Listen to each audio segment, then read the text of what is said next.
Assalamualaikum warahmatullahi wabarakatuh. Alhamdulillahirabbil alamin wassalatu wassalamu ala asyrafil anbiya'i wal mursalin wa ala alihi wa sahbihi ajmain. Allahumma shalli ala Muhammad wa ala ali Muhammad. Alhamdulillah, puji syukur atas kehadiran Allah Subhanahu wa taala, berkat nikmat iman, nikmat Islam, nikmat kesehatan maupun nikmat kesempatan. Alhamdulillah kita masih bisa berjumpa kembali di bulan yang baru, di tahun yang baru, di umur yang baru. Karena setiap tahun itu umur kita bertambah, tapi secara hakikatnya berkurang menuju kematian. Makanya Allah Subhanahu wa taala selalu mengingatkan kepada kita, wal asri, demi masa atau demi waktu atau demi waktu asar, sesungguhnya manusia itu dalam keadaan merugi.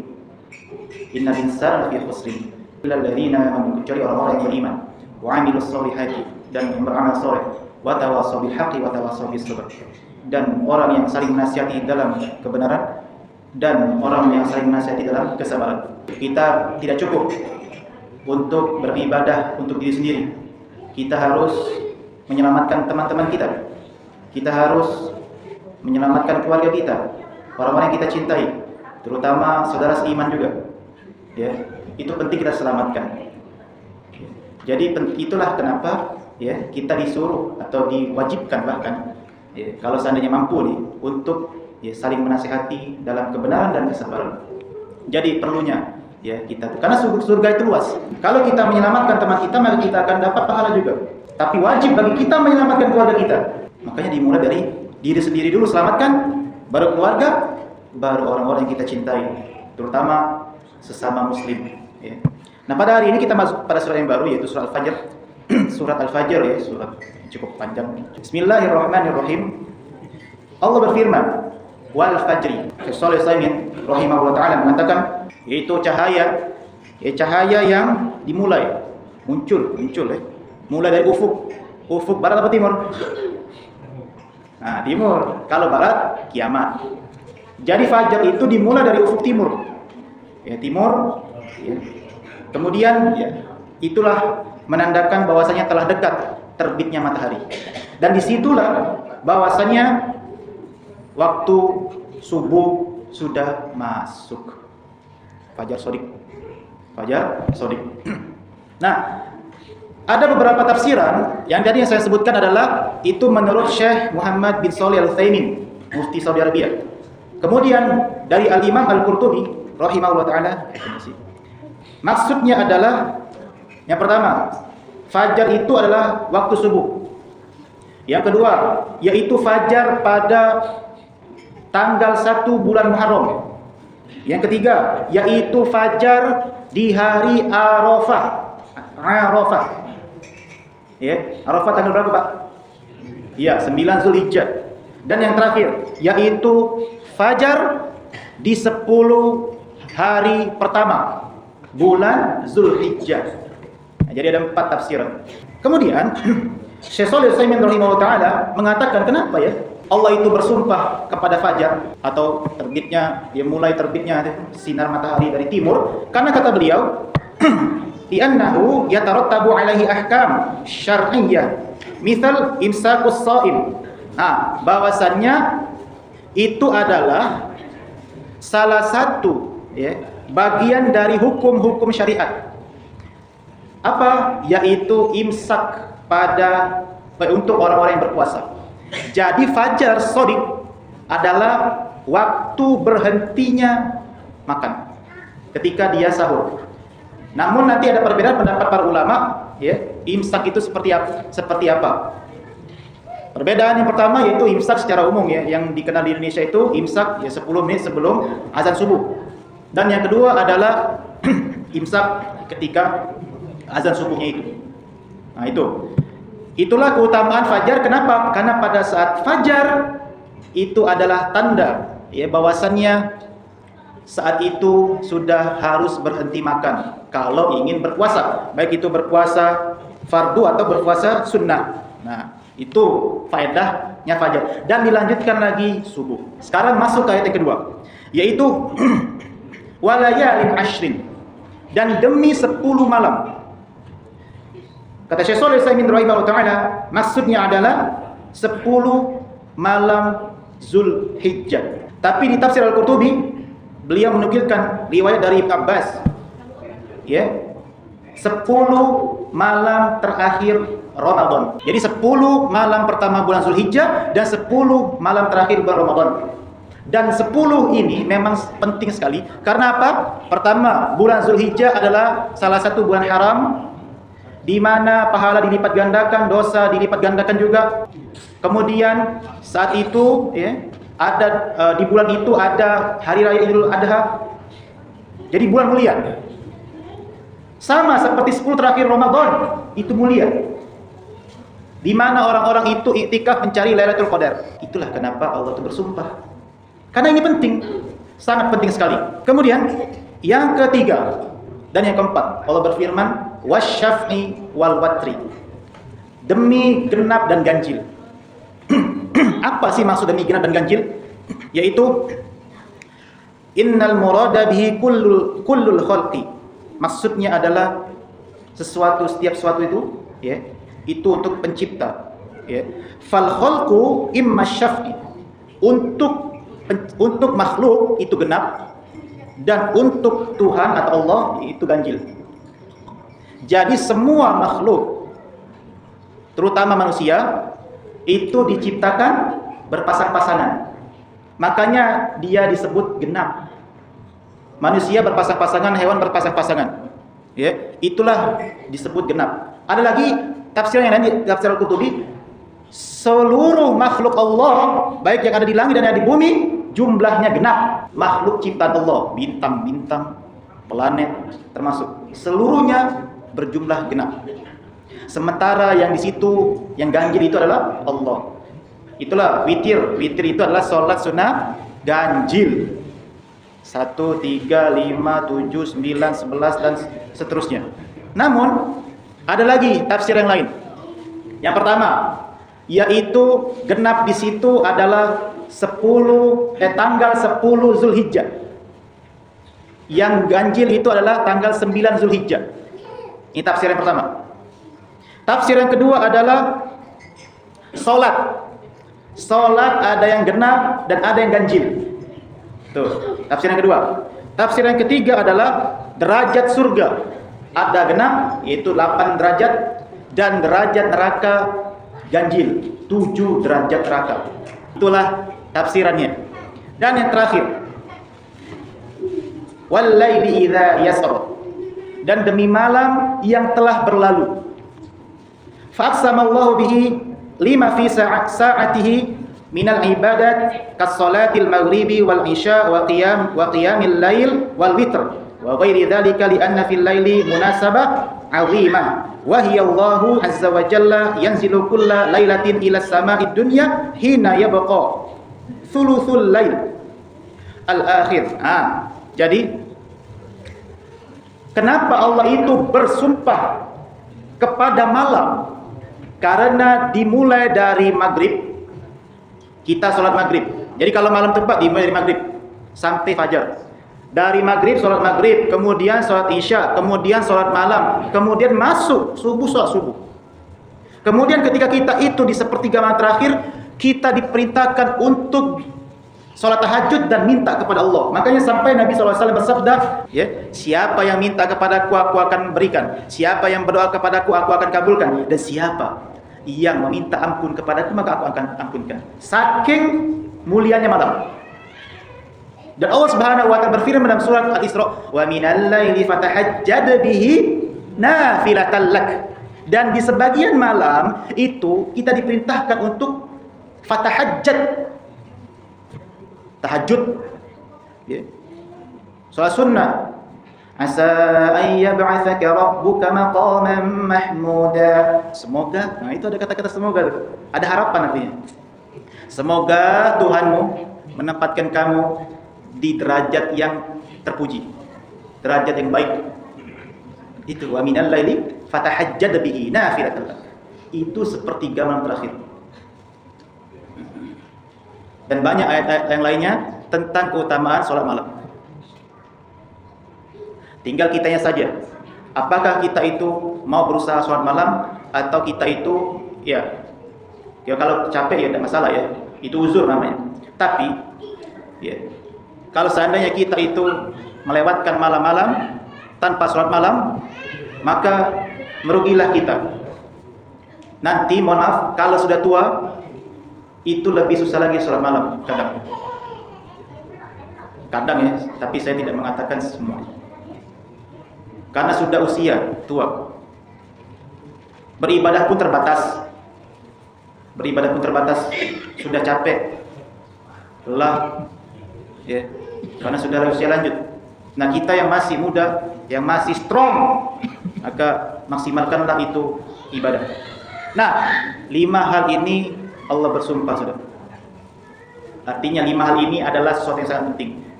Dan kalau bisa kita mengamalkan 5 hal ini. Kemudian Allah Subhanahu wa taala melanjutkan lagi.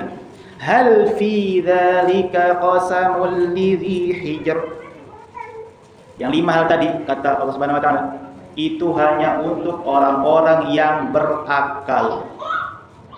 Orang-orang yang berfikir, orang-orang yang selalu memikirkan ciptaan Allah, ayat-ayat Allah baik dari Al-Qur'an ataupun tanda-tanda dari alam semesta. Makanya Allah Subhanahu wa taala firman, apa? Surah Al-Imran ayat 190. Inna fi khalqis samawati wal ardh. Sungguhnya penciptaan langit dan bumi. Wa ikhtilafil laili wan nahari laayatil liulil albab. Langit dan bumi, pergantian siang dan malam, laayatil liulil albab. Ada tanda-tanda kebesaran Allah untuk orang-orang yang berfikir. Alladzina yadhkuruna Allaha qiyaman wa qu'udan. Itu siapa ulil albab itu? Yaitu orang-orang yang selalu berzikir kepada Allah ketika berdiri, ketika duduk, wa 'ala junubihim, ketika tidur, wa yatafakkaruna fi khalqis samawati wal ardh. Ketika berzikir itu sambil memikirkan ciptaan Allah yang ada di langit dan yang ada di bumi. Kemudian ulil albab ini berdoa, Rabbana ma khalaqta hadza batila. Wahai Tuhan kami, sungguh yang telah Engkau ciptakan itu tidak ada yang batil, tidak ada yang sia-sia. Subhanaka fatina adzaban nar. Masih Engkau ya Allah, jauhkanlah kami dari api neraka, atau jauhkanlah kami dari azab neraka. Nah, itu ulil albab. Kemudian Allah Subhanahu wa taala berfirman, "Alam tara kaifa fa'ala rabbuka bi'ad." Kemudian Allah sini menceritakan, membawa ke suasana yang lampau. Apa itu? Tidakkah kamu itu melihat bagaimana Allah itu memperlakukan terhadap kaum 'Ad? Iram dzatil 'imad. Itu Iram. Iram itu ya, nanti lagi kita jelaskan. Iram. Jadi kaum 'Ad itu adalah kaumnya Nabi. Kaum 'Ad. Kaum Nabi siapa? Hah? Ya, Hud, benar. Jadi Pak, Adam, Idris, Nuh, Hud, Saleh. Nah, itu budak kecil pasti hafal. Adam, Idris, Nuh, Hud, itu kaumnya Nabi Adam. Apa? Kaum 'Ad, Nabi Hud. Ya. Siapa itu kaum 'Ad? Itu Nabi kaumnya Nabi Hud. Apa kata Syekh Shalih Al-Utsaimin rahimahullah taala, bahwasanya apa yang Allah perlakukan kepada mereka?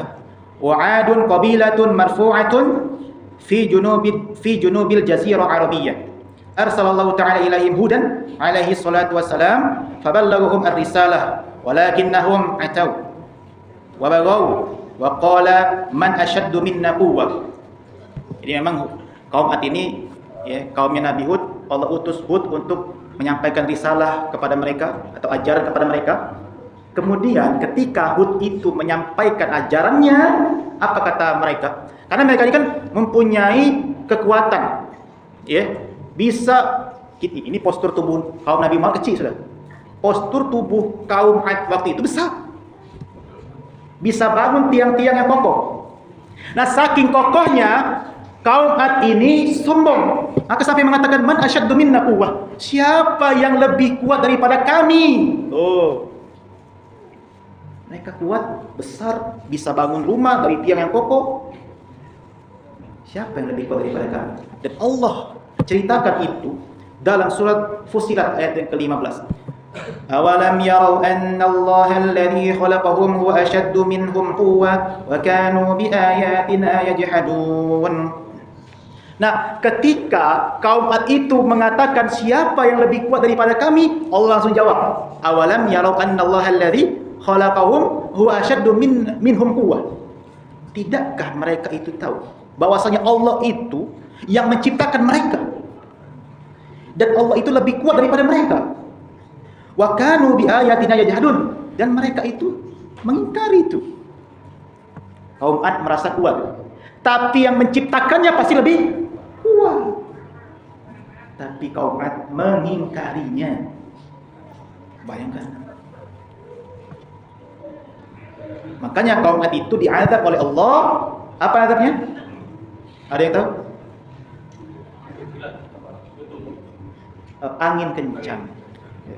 Angin kencang selama berapa hari berapa malam?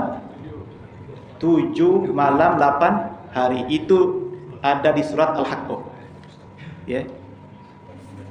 Nah, di surat Al-Haqqah 729, surat yang ke-69. Nah, dibuka sendiri ya.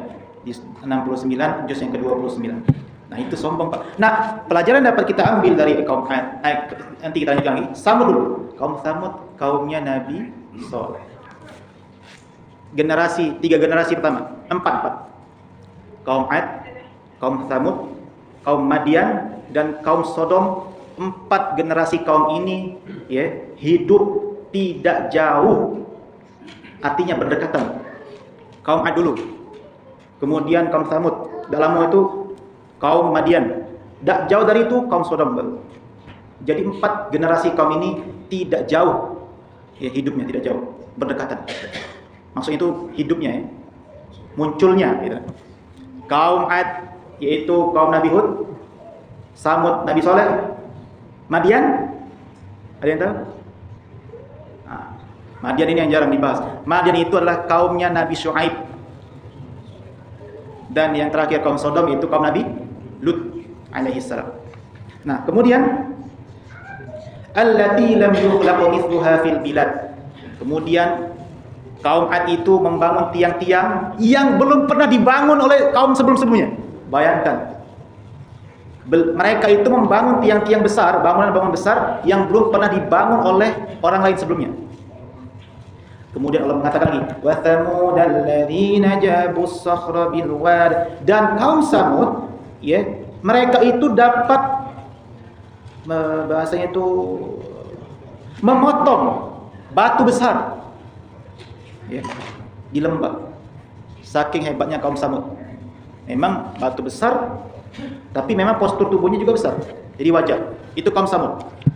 Nah, kemudian Syekh Shalih Al-Utsaimin menjelaskan bahwasannya haula'il qaumu a'tahumullahu quwwah hatta saru yakhriqunal jibal was-sukhur. Ya, kemudian kaum ini adalah kaum yang diberikan oleh Allah itu kekuatan sampai-sampai gunung itu pacak dibolongi. Saking kuatnya mereka, gunung bisa dibolongi, batu besar bisa dihancurkan. Wa yasna'una minha buyutan, dan dari batu-batu dan dari gunung-gunung tadi mereka buat rumah mereka. Lihada qala jabus sakhra bil wad. Makanya Allah mengatakan jabus sakhra bil wad. Mereka itu memotong batu besar di sebuah lembah untuk membuat rumah. Tapi sayang sekali, karena kesombongannya lagi, maka kaum Samud ini diazab oleh Allah dengan azab. Ada yang tahu? Gempa bumi dan guntur atau petir. Tuh. Sekali lagi, ya, berhati-hatilah terhadap kesombongan. Bukan berarti awalnya sombong itu karena kita itu mempunyai kelebihan. Kelebihan apapun, entah itu pandai dalam matematika ataupun kelebihan dalam menggambar ya, sebagai arsitek ya, kemudian atau hebat dalam bermain bola kaki misalnya, dan awalnya dari kelebihan muncullah sifat kesombongan dan kemudian tidak mau menerima nasihat. Itu awalnya dari merasa diri hebat, punya kelebihan seperti itu. Ya, sampai sini dulu.